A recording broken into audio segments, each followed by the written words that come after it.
They were continuing to read the brothers Karamazov. Who the devil is there to ask in this imbecile place?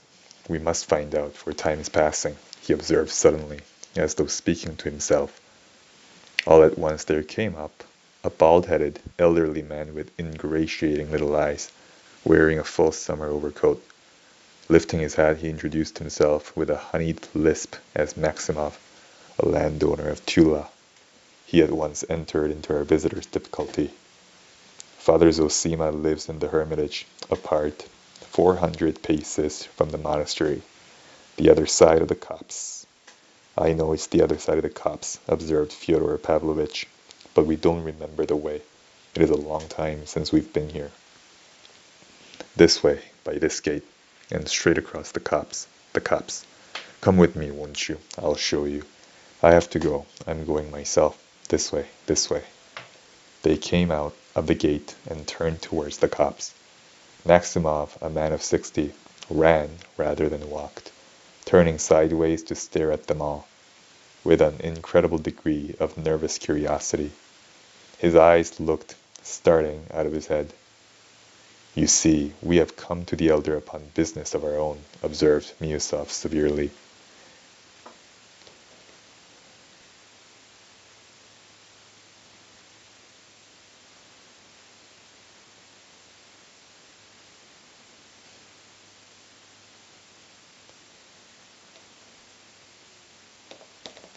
That personage has granted us an audience, so to speak, and so, though we thank you for showing us the way, we cannot ask you to accompany us.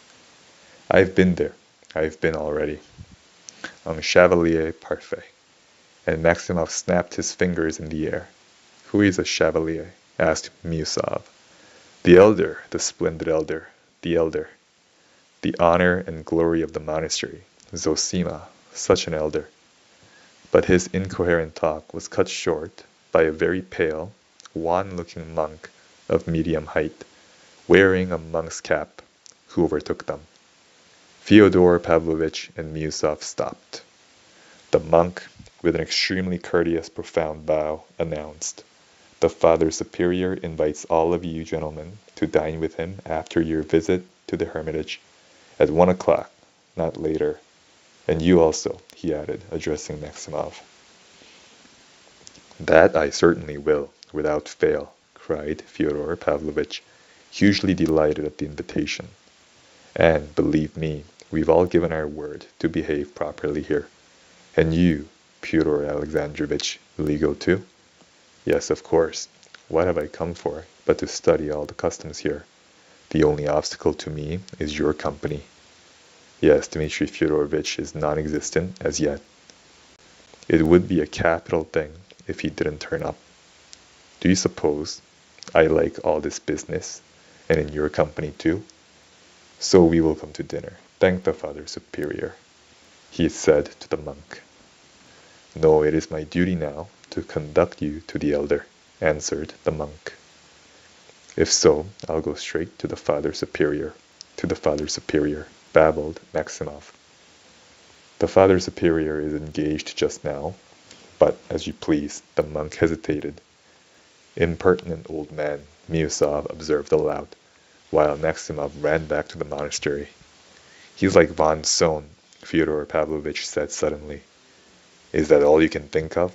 In what way is he like von Sohn? Have you ever seen von Sohn?" "I've seen his portrait. It's not the features, but something indefinable. He's a second von Sohn. I can always tell from the physiognomy." "I dare say you're a connoisseur in that. But look here, Fyodor Pavlovitch. You said just now that we had given our word to behave properly. Remember it. I advise you to control yourself.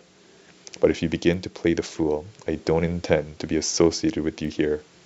You see what a man he is," he turned to the monk. "I am afraid to go among decent people with him." A fine smile, not without a certain slyness, came on to the pale, bloodless lips of the monk, but he made no reply, and was evidently silent from a sense of his own dignity. Miusov frowned more than ever. "Oh, devil take them all, an outer show elaborated through centuries. and nothing but charlatanism and nonsense underneath flashed through Miusov's mind. And that's the end of the reading for today. Have a good day.